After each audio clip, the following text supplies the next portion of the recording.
नमस्कार दोस्तों, हम फिर से लेकर आ चुके हैं आप लोगों के लिए शाम की सभी ताज़ा और बड़ी खबरें। फटाफट अंदाज में एक एक कर बताएंगे आपको आज देश और दुनिया से क्या बड़ी खबरें निकलकर सामने आ रही हैं। लेकिन उससे पहले दोस्तों एक नज़र डालेंगे सुर्खियों पर। प्रधानमंत्री नरेंद्र मोदी के ऊपर गरजे राहुल गांधी, बोले देश की स्थिति सही नहीं, देश में तानाशाही और खास करके मुस्लिम विरोधी सरकार। वहीं पर अगली बड़ी खबर में हम आपको बताएंगे दोस्तों, दरअसल आपको बताते चले मध्य प्रदेश चुनाव जीतने के लिए भारतीय जनता पार्टी में मची खलबली। बताएंगे आखिरकार जो है मध्य प्रदेश का चुनाव क्यों कांग्रेस जीत रही है और क्यों बीजेपी हार रही है। वहीं पर अगली बड़ी खबर में हम आपको बताएंगे दोस्तों, कोर्ट में हत्या वाले मामले के ऊपर भड़के अखिलेश यादव, बोले बीजेपी की नाकामी है ये। बताएंगे क्यों अखिलेश यादव ने कहा कि अब देश में नहीं बची कानून व्यवस्था। वहीं पर अगली बड़ी खबर में हम आपको बताएंगे दोस्तों, जो 2024 से पहले ही कांग्रेस ने खेल दिया मास्टर स्ट्रोक। 4 राज्यों में बीजेपी की हालत बद से बदतर। जी मध्य प्रदेश, राजस्थान, छत्तीसगढ़ और जो है यहाँ पर दोस्तों महाराष्ट्र। बताएंगे क्यों चारों राज्यों में बीजेपी बुरी हालत में। वहीं पर अगली बड़ी खबर में हम आपको बताएंगे दोस्तों, दरअसल आपको बताते चले बीजेपी को लगी मिर्ची। जी हां, पटना में होगी 23 जून को विपक्ष की बैठक, तो बीजेपी की हो गई बयानबाजी शुरू। बताएंगे क्यों बीजेपी वाले बौखला रहे हैं विपक्षी बैठक से। वहीं पर अगली बड़ी खबर में हम आपको बताएंगे दोस्तों, दरअसल आपको बताते चले असदुद्दीन ओवैसी का बीजेपी के ऊपर बड़ा हमला। बोले भारतीय जनता पार्टी ने देश में फैलाई है नफरत और खास करके बेरोजगारी गरीबी। बताएंगे क्यों ओवैसी ने ये सब कुछ बोला है। वहीं पर अगली बड़ी खबर में हम आपको बताएंगे दोस्तों, दरअसल आपको बताते चले मोदी से पहले पहुंचे थे राहुल गांधी व्हाइट हाउस। बताएंगे कल राहुल गांधी जब व्हाइट हाउस पहुंचे तो उनकी क्या मीटिंग हुई है। वहीं पर अरविंद केजरीवाल का बीजेपी के ऊपर बड़ा हमला। बोले 70 साल में इन लोगों ने कुछ नहीं किया। जी हाँ, आपको बता देंगे शिक्षा को लेकर हुए फिर से एक बार केजरीवाल बीजेपी के ऊपर हमलावर हो गए। वहीं पर अगली बड़ी खबर में हम आपको बताएंगे दोस्तों, स्मृति ईरानी बोली जो कांग्रेस है वो मुस्लिम समाज की संरक्षक है। बताएंगे क्यों दोस्तों ये भाजपाई मुसलमानों को हमेशा टारगेट करते हैं, क्यों फजीयत हो रही है ईरानी की। तो तमाम खबरें फटाफट अंदाज में देंगे, एक एक कर देंगे। फिलहाल खैर चलिए बढ़ते हैं सबसे पहली और सबसे बड़ी खबर की ओर। दरअसल दोस्तों आपको बताते चले भारतीय जनता पार्टी के ऊपर गरजे अखिलेश यादव, बोले देश में अब नहीं बचा है संविधान। देश के संविधान को बीजेपी ने किया है तार तार। दरअसल दोस्तों आपको बताते चले जिसको बताया जा रहा है कि मुख्तार अंसारी का जो शूटर था उसके चक्कर में एक 10 साल की मासूम बच्ची को भी गोली लग गई। आपको बता दे घटना जो है ये घटना बाकायदा कोर्ट के अंदर की है। अब आप समझिए, अगर कोर्ट में घुसकर वकील के भेष में घुसकर बाकायदा ताबड़तोड़ गोलियां चलाई गई, उस ताबड़तोड़ गोलियों से दोस्तों जो शूटर था जो कि काफी लंबे समय से जेल में बंद था वो तो मरा ही मरा दोस्तों, लेकिन उसके साथ साथ एक मासूम बच्ची को भी गोली लग गई। 10 साल की वो बच्ची बताई जा रही है। सवाल ये उठता है दोस्तों कि क्या अब इसी तरीके से कानून चलेगा? क्या जो उत्तर प्रदेश की कानून व्यवस्था है दोस्तों वो मजाक बन चुकी है? और ये इसलिए कहा जा रहा है दोस्तों क्योंकि आप समझिए ये एक बहुत बड़ी घटना है। अभी इससे पहले अतीक और अशरफ की हत्या हुई थी, तब भी पुलिस के ऊपर सवाल खड़े थे। लेकिन आप देखिए पुलिस कितनी चालाक है। जब अतीक और अशरफ को मरवाना था तो उनके साथ सिर्फ 10 से 15 ही कांस्टेबल थे, मुझे लगे इतने भी नहीं थे, इससे भी कम थे। और दोस्तों इसीलिए अतीक और अशरफ को अकेला छोड़ दिया गया था क्योंकि उनको गोली से ठुकवाना था, इसलिए वहां पर ज्यादा पुलिसकर्मी भी नहीं थे। विपक्ष ने यह आरोप लगाया था कि ये जानबूझकर इनकाउंटर कराया गया। आपको याद होगा अखिलेश यादव के चाचा राम गोपाल यादव ने ये बयान दिया था, जिसके बाद दोस्तों अतीक और अशरफ का सच में इनकाउंटर करा दिया गया। लेकिन जब अतीक और अशरफ के हत्यारे जिसने उन पर गोली चलाई थी उनको जब सुरक्षित रखने की बात आई तो दोस्तों आप समझिए पूरी किलेबंदी कर दी गई। जिस दिन उनकी पेशी थी कोर्ट में बाकायदा चप्पे चप्पे पर पुलिस लगाई गई ताकि कोई उन लोग का उनको मार के न चला जाए जिन्होंने अतीक और अशरफ को मारा है। मतलब उनकी जान बचाने के लिए आप समझिए पूरी पुलिस उतार डाली। लेकिन यही पुलिस अगर उस दिन अतीक और अशरफ की सेफ्टी के टाइम होती दोस्तों तो अतीक और अशरफ शायद आज इस दुनिया में होते। और यही कारण है जब सवाल सरकार पर अखिलेश ने उठा दिया है। फिलहाल चलिए बढ़ते हैं एक और अगली बिग ब्रेकिंग की तरफ बता दोस्तों अगली जो बड़ी खबर निकल कर आ रही है आपको बताते चले दोस्तों, कांग्रेस का मिशन 2024 तैयार, राहुल गांधी बीजेपी के ऊपर लगातार हमलावर, पार्टी को दिया आदेश। दरअसल दोस्तों आपको बताते चले इन दिनों बीजेपी 4 राज्यों को लेकर बड़ी ही टेंशन में है, क्योंकि बीजेपी इन चारों राज्यों में चुनाव हार रही है। और सब आप भी जानते हैं कि अगर 4 राज्यों में बीजेपी चुनाव हारती है तो बीजेपी पूरी तरीके से खत्म, और 2024 का जो प्लान है दोस्तों विपक्ष का वो भी कहीं ना कहीं, क्योंकि ये इसलिए भी मैं कह रहा हूं कि 4 राज्यों में बीजेपी का सुपड़ा साफ, क्योंकि राहुल गांधी ने अभी हाल ही में एक बयान दिया था अमेरिका के यूएस में, जहां पर उन्होंने साफ कहा था कि हम देखना कर्नाटक जैसा हाल जिन 3 राज्यों में अभी चुनाव होने वाले हैं वहां पर भी बीजेपी की हालत बहुत खराब है और हम इससे बुरा हाल उनका कर देंगे। आपको बताते चले राहुल गांधी के इस बयान के बाद जो घमासान भी मचा था, भाजपाइयों में भगदड़ मच गई थी। अब एक बार फिर से ये देखा जा रहा है कि राहुल गांधी के इस बयान के बाद सियासत में एक अलग ही रंग आ गया है। आपको बता दें सर्वे तो ये कहता है कि मध्य प्रदेश और राजस्थान में बीजेपी अपनी सरकार नहीं बना पाएगी। छत्तीसगढ़ में भी भूपेश बघेल की अलग अलग तरीके की योजनाएं और उनका जो है अच्छा व्यवहार लोगों को पसंद है, इसलिए छत्तीसगढ़ में भी बीजेपी आने वाली नहीं है। यही कारण है दोस्तों जो कांग्रेस अपने 3 के 3 राज्य, अपने 2 तो राज्यों में पहले से उसकी सरकार है वहां पर भी वो जीत रही है, लेकिन बताया जा रहा है मध्य प्रदेश भी वापस कांग्रेस अपने ही पाले में करने वाली है। तो देखा जाए दोस्तों तो यहाँ पर बीजेपी की हालत बहुत बुरी हो चुकी है। मामला इतना ही नहीं है, 2024 के लिए आपको बताते चले मध्य प्रदेश में दिग्विजय सिंह को जिम्मेदारी सौंपी गई है। ये वो सीटें 66 सीटों की जिम्मेदारी सौंपी गई है जहां पर दिग्विजय सिंह अपने मिशन पर निकल चुके हैं। आपको बता दें ये वो 66 सीटें हैं जहां पर कांग्रेस 15 सालों से जीती नहीं है, यानी कि 3 बार शिवराज सिंह चौहान ने ही वो सीटें जीती, शिवराज मामा ने। ऐसे में दोस्तों ये कहना गलत नहीं होगा कि अब की बार कांग्रेस कोई कसर नहीं छोड़ना चाहती। उन्होंने अपनी पार्टी के कार्यकर्ताओं को उन सीटों पर ध्यान रखने के लिए कहा है जिन सीटों पर कांग्रेस जीत नहीं पाती। जाहिर सी बात है दोस्तों जो सीटें कांग्रेस के अंडर है जिसका उसको भरोसा है कि ये तो हम जीतेंगे ही, लेकिन मेहनत कांग्रेस उन सीटों पर कर रही है जिन सीटों पर वो 15 साल से जीती नहीं थी। मतलब साफ है दोस्तों कि कांग्रेस उन सीटों को भी अपने पाले में करेगी जहां पर बीजेपी ने कब्जा कर रखा था। चलिए बढ़ते हैं एक और अगली बिग ब्रेकिंग की तरफ। बजाय दोस्तों अगली जो बड़ी खबर निकल कर आ रही है आपको बताते चले दोस्तों, बीजेपी के ऊपर गर्जे असदुद्दीन ओवैसी, बोले बीजेपी ने फैलाई है देश में नफरत, हिंदुत्व की राजनीति कर वोट बैंक तैयार करती है बीजेपी। आपको बता दें ओवैसी ने बीजेपी के ऊपर हमला बोलते हुए कहा कि प्रधानमंत्री नरेंद्र मोदी ने ट्रेन के हादसे पर कोई एक्शन नहीं लिया, अब तक जो रेल मंत्री का इस्तीफा भी नहीं हुआ। ओवैसी ने कहा कि कभी किसानों के ऊपर लाठियां चल जाती हैं तो कभी ट्रेनें पलट जाती हैं, आखिरकार चल क्या रहा है, सरकार कोई एक्शन क्यों नहीं ले रही है। जाहिर सी बात है तो सरकार के ऊपर निशाना साधते हुए ओवैसी ने साफ कहा कि फिलहाल इन चीजों को सरकार ने ही बढ़ावा दिया है और आज महंगाई गरीबी जैसे दोस्तों आप समझिए सबसे बड़े मुद्दे बन चुके हैं, लेकिन सरकार इन मुद्दों पर बात नहीं करना चाहती है। और मैंने पहले भी कहा फिर कहूंगा दोस्तों, सरकार की ये जो मंशा है, जो चालाकी है, साफ देखने को मिली जाती है। इसीलिए भारतीय जनता पार्टी चाहे कितना ही झूठ बोल ले, लेकिन सच्चाई जो दोस्तों जनता के सामने। आपने भी देखा कि फिलहाल देश में चल क्या रहा है, इससे पहले भी भारतीय जनता पार्टी के राज में क्या हो रहा था।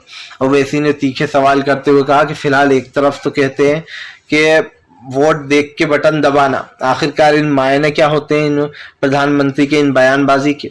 ओवैसी ने कहा कि फिलहाल प्रधानमंत्री मुस्लिमों के हितैषी बन जाते हैं कभी तो, और कभी तो जो यहाँ पर कहते हैं कि हम कोई आरक्षण नहीं देंगे।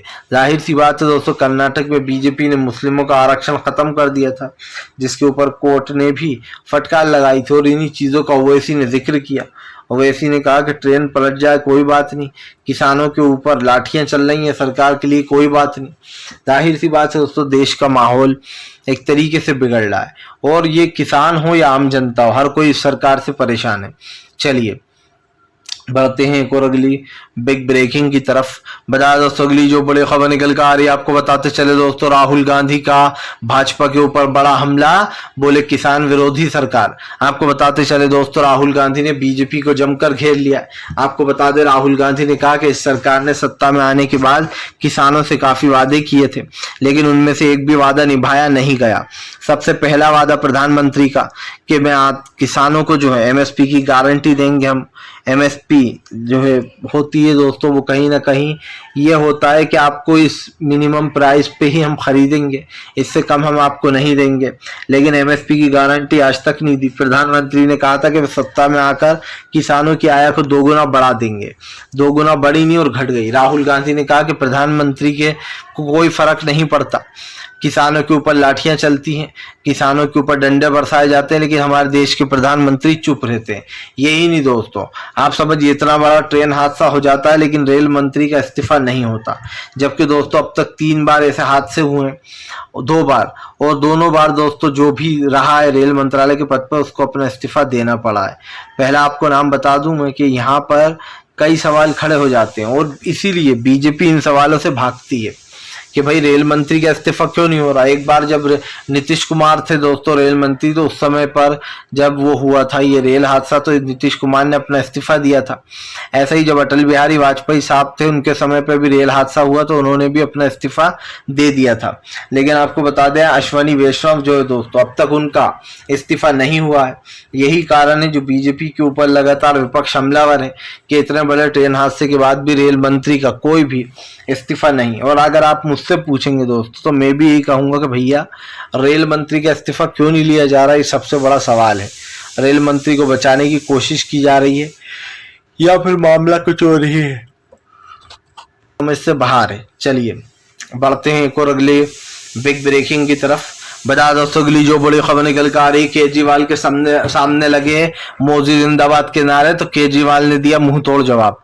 दरअसल दोस्तों आपको बताते चले, कल जो है दिल्ली में एक यूनिवर्सिटी का उद्घाटन का समय था, जिसको लेकर आम आदमी पार्टी और एलजी दोनों आपस में भिड़े हुए थे। आम आदमी पार्टी कह रही थी कि हम इसका उद्घाटन करेंगे और एलजी कह रहे थे कि हम करेंगे। जबकि दोस्तों ये बनवाया सरकार ने, और सरकार यानी कि केजरीवाल की सरकार ने। ऐसे में बीजेपी परेशान है और बीजेपी चाहती थी कि वो महफिल लूट ले इसकी। लेकिन आपको बताते चले यहाँ पर साफ दिखाई दे रहा है कि अब इस चीज को लेकर एक बड़ा वो हुआ है, क्योंकि आपको बताते चले कि इन चीजों में जहां पर सरकार दोस्तों पूरी तरीके से फेल हो रही है, वहीं पर सरकार की नाकामियां भी दिखाई दे रही हैं। आपको बताता चलूं अब ये मामला काफी लंबा तुल भी पकड़ने वाला है, क्योंकि इस मामले को लेकर जितने भी केजरीवाल थे या फिर एलजी था, इन दोनों के बीच में झड़प भी हुई। आपको बता दें जब मोदी जिंदाबाद के नारे लगे तो केजरीवाल की पार्टी की जो आतिशी है एमएलए, उन्होंने मुंहतोड़ जवाब दिया। उन्होंने कहा इसीलिए देश के लोगों का पढ़ा लिखा होना बहुत जरूरी है। बेसिकली जो लोग मोदी जिंदाबाद कह रहे थे वो उन्हें अनपढ़ और गंवार बता रही थी, और वो ये कह रही थी कि देखिए ये मतलब जो लोग पढ़ते नहीं है उनका हाल ये होता है। और ऐसे में वो कहने की कोशिश कर रही थी कि इसलिए पढ़ाई बहुत जरूरी है, क्योंकि बीजेपी के मोदी मुर्दाबाद जिंदाबाद के जो नारे लगा रहे थे दोस्तों, वो बीजेपी के ही जाहिर सी बात से समर्थक थे। ऐसे में ये कहना गलत नहीं होगा कि फिलहाल हर यूनिवर्सिटी में गुंडागर्दी का माहौल बना दिया। 2 गुट बने हुए हैं, एक विपक्षी पार्टी का दूसरा विपक्ष पार्टी का। और ऐसे में जब मोदी जिंदाबाद के नारे लगे तो लोगों ने केजरीवाल जिंदाबाद के भी नारे लगाना शुरू कर दिए, जिसके बाद ये मामला बढ़ गया और केजरीवाल ने उम्मीद भी की कि वो लोग अब इस मामले को शांत कर दें। फिलहाल चलिए बढ़ते हैं एक और अगली बिग ब्रेकिंग की तरफ। बता दोस्तों अगली जो बड़ी खबर निकल कर आ रही है, आपको बताते चले दोस्तों तेजस्वी यादव का बीजेपी के ऊपर बड़ा हमला, बोले मोदी सरकार का अब सत्ता में आना नामुमकिन। आपको बताते चले दोस्तों तेजस्वी यादव ने बीजेपी को आईना दिखा दिया। तेजस्वी यादव का कहना है कि अब प्रधानमंत्री नरेंद्र मोदी का सत्ता में आना नामुमकिन है। दरअसल दोस्तों बीजेपी के ऊपर ये सवाल खड़े होना है कि भारतीय जनता पार्टी जो करने की कोशिश कर रही थी, खास करके आपने एक चीज नोटिस नहीं की दोस्तों, यहाँ पर तेजस्वी यादव विपक्षी बैठक को लेकर जो उन्होंने बातें कही थी, उसके बाद से ही विपक्ष को मिर्ची लगी हुई है कि भैया जो यहाँ पर ये कुछ हो जाएगा। लेकिन आपको बताते चले अब बीजेपी की नाकामी साफ दिखाई दे रही है। और सबसे बड़ी बात ये है दोस्तों कि ये मैटर जो है वो काफी बड़ा मैटर बन चुका है। सरकार इस मोटर को दबाने का काम करेगी, लेकिन विपक्ष इसको उठाएगा और उठाना भी चाहिए, क्योंकि ये देश के मुद्दे हैं दोस्तों। देश के मुद्दों में सबसे बड़ी बात यही होती है कि आप जब किसी चीज को सीरियसनेस के साथ करते हो तो उसको उसी सीरियसनेस के साथ लेना भी चाहिए। फिलहाल चलिए बढ़ते हैं एक और अगली बिग ब्रेकिंग की तरफ। बता दोस्तों अगली जो बड़ी खबर निकल कर आ रही है, आपको बताते चले दोस्तों 13 जून को होने 12 जून को होने वाली विपक्षी एकता की बैठक अब 23 जून को होने वाली है, और 23 जून की बैठक से पहले भाजपाइयों में खलबली मच गई है। दरअसल आपको बताते चले, राहुल गांधी, केजरीवाल, ममता बनर्जी, अखिलेश यादव तमाम लोग इस विपक्षी एकता में शामिल होने वाले हैं, क्योंकि आपको बता दें मीटिंग काफी बड़ी बताई जा रही है। विपक्षी एकता को लेकर पटना में ये मीटिंग बुलाई गई है और तमाम नेताओं को भी बुलाया गया है। आपको बताते चले दोस्तों, इस बार कांग्रेस कोई कसर नहीं छोड़ना चाहती, वो तमाम विपक्ष को अपने साथ ले लेना चाहती है। ऐसा में ये कहना गलत नहीं होगा कि पटना में होने वाली मीटिंग से दोस्तों बीजेपी को अभी से मिर्ची लगने लगी है। आप भी जानते हैं कि पटना की ये जो मीटिंग है दोस्तों, एक बहुत बड़ी मीटिंग होने वाली है, क्योंकि इस बार तय होगा कि आखिरकार 2024 के चुनाव में क्या वो रहेगा रुख, खास करके विपक्ष का। ऐसे में कांग्रेस एक बड़ी पार्टी है, उसके नेतृत्व में ये बैठक की जा रही है। हालांकि नीतीश कुमार इसके मेन सूत्रधार है दोस्तों, क्योंकि नीतीश ने ही ये शुरुआत की थी और नीतीश ने कहा भी था कि वो बिहार में धीरे धीरे कर जो यहाँ पर एक ऐसी सरकार लाएंगे जो कई जनता की मदद करती है। अब दोस्तों ये तो साफ हो गया है कि बिहार की इस विपक्षी एकता की बैठक में बीजेपी को बहुत बुरा लग रहा है। कुछ लोग कह रहे हैं मुंगेरी लाल के सपने, तो कुछ कह रहा है विपक्ष जो इवेंट करने जा रहा है। भाई धुआं वहीं से उठता है जहां पर आग लगी होती है, और इस वक्त तो ऐसा लग रहा है दोस्तों जैसे बीजेपी के दिल में आग लग चुकी है। जाहिर सी बात है, एक तो तमाम राज्य खोने का डर सता रहा है, दूसरा प्रधानमंत्री को यह भी डर सता रहा होगा कि मैं सत्ता से चला जाऊंगा तो फिर क्या होगा, कैसे फोटो खिंचवाऊंगा, वीडियो कैसे बनवाऊंगा, फिर कहाँ जाऊंगा। लेकिन दोस्तों ये तो साफ हो गया कि फिलहाल देश में जो भी हुआ, अब तक जो हुआ, खास करके महंगाई, गरीबी, बेरोजगारी जैसे मुद्दे, उस पर भी सरकार ने अपनी चुप्पी साधे रखी। चलिए बढ़ते हैं एक और अगली बिग ब्रेकिंग की तरफ। बता दोस्तों अगली जो बड़ी खबर निकल कर आ रही, ममता बनर्जी के भतीजे अभिषेक बनर्जी को ईडी का नोटिस। भड़क गई ममता बनर्जी, बोले आवाज दबाने की हो रही कोशिश। आपको बताते चले दोस्तों, कथित जो है यहाँ पर कोयला घोटाले समेत अभिषेक बनर्जी को फिर से एक बार ईडी ने समन भेजा। आपको बता दें इससे पहले भी ईडी के सामने अभिषेक बनर्जी कई बार पेश हो चुके हैं। बताया जा रहा है कि ईडी के सामने जो यहाँ पर आज ईडी उनसे सवाल पूछने वाली है, और ऐसे में अभिषेक बनर्जी वहां पर पहुंचे भी। तो ये कहना दोस्तों गलत नहीं होगा कि फिलहाल भारतीय जनता पार्टी के विरोध में अब कहीं ना कहीं आवाजें लगना शुरू हो गई हैं, और ये आवाजें दोस्तों एक चीज से सिखाती है कि फिलहाल देश की संपत्तियां, नाम जो बिगाड़ा जा रहा है उसको रोकने की जरूरत है। प्रधानमंत्री नरेंद्र मोदी हो या तमाम बीजेपी के नेता महंगाई, गरीबी, बेरोजगारी जैसी चीजों से भागते हैं, और कब तक भागेंगे देखना ये, क्योंकि आप दोस्तों कहीं ना कहीं ज्यादा दिन तक अपने आप से या फिर अपने लोग से दूर नहीं रह सकते। ऐसे में ये कहना गलत नहीं होगा कि फिलहाल बीजेपी के दोस्तों उल्टी गिनती शुरू हो चुकी है कि अब भारतीय जनता पार्टी को 2024 में खास करके वोट मिलने से रहे। फिलहाल चलिए बढ़ते हैं एक और अगली बिग ब्रेकिंग की तरफ। बता दोस्तों अगली जो बड़ी खबर निकल कर आ रही है, आपको बताते चले दोस्तों, जंगल राज बना उत्तर प्रदेश। जी हां, खुलेआम दिन दहाड़े कोर्टों में चल रही गोलियां जमकर भड़कते हुए नजर आए राकेश टिकैत। बोले फिलहाल कहीं पर भी कानून व्यवस्था दुरुस्त नहीं है। आपको बता दें किसान नेता राकेश टिकैत ने भी जो कोर्ट में गोली चलने के ऊपर सवाल उठाए। राकेश टिकैत ने कहा कि फिलहाल जिस तरीके से सरकार ने हमारे साथ किया है वो इसी तरीके से वो आम जनता के साथ कर रही है। दरअसल दोस्तों यहाँ पर साफ हो जाता है कि सरकार की जो मंशा है वो क्या है। आप भी जानते हैं कि फिलहाल राकेश टिकैत ने जो बात कही है उत्तर प्रदेश की कानून व्यवस्था को लेकर बिल्कुल सही है, क्योंकि उत्तर प्रदेश में दोस्तों इस वक्त जो हो रहा है वो आपने देखा, गोलियां चलती हैं ताबड़तोड़। कहाँ पर ये चलती हैं दोस्तों, जो है यहाँ पर लखनऊ के कोर्ट में। लखनऊ के कोर्ट में दिन दहाड़े एक क्रिमिनल को गोलियों से भून दिया जाता है। यही नहीं, उसके चक्कर में एक 10 साल की बच्ची को भी गोली लग गई है। अब योगी सरकार से लोग सवाल पूछ रहे हैं कि भैया नहीं समझ रहा क्या उत्तर प्रदेश, क्या कानून व्यवस्था यही है? इससे पहले अतीक और अशरफ को निपटाया था, उससे पहले विक्रू कांड को भी अंजाम दिया था सरकार ने। ऐसे में सवाल तो उठेंगे, और उन सवालों के जवाब दोस्तों कहीं ना कहीं देना ही पड़ेंगे। और ये भी साफ हो गया कि फिलहाल अब सरकार की नीतियां जो है दोस्तों देश में नफरत फैलाने का काम कर रही हैं, और इन चीजों से लड़ने के लिए विपक्ष अपनी तैयारी में जुटा हुआ है।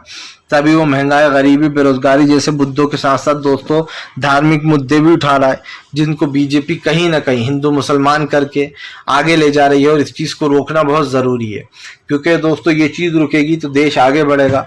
महंगाई, गरीबी, बेरोजगारी से लड़ने के लिए एक अच्छी सरकार का होना बहुत ज़रूरी हो गया है। फिलहाल अगर आपको हमारा वीडियो अच्छा लगे तो लाइक करें, चैनल पर पहली बार आए सब्सक्राइब कर लें ताकि ऐसे वीडियो